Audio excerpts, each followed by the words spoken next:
कलाम पढ़ा हुआ हाजी हुसैन साहब, तो उनकी याद ताज़ा हो जाए। हबीब साहब को हुक्म है तो वो शेर लाजमी करें।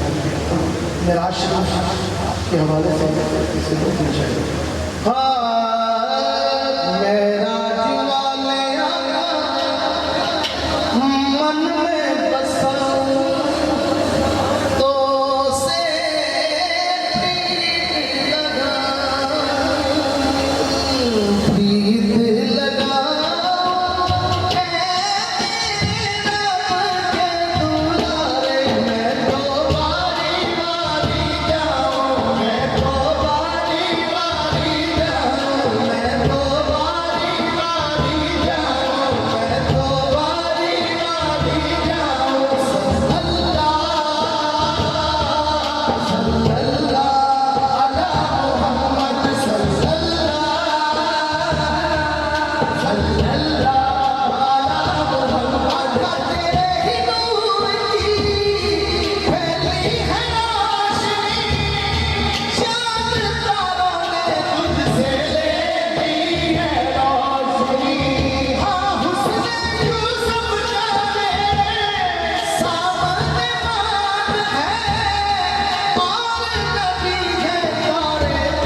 मेरी आदमी मुकम्मल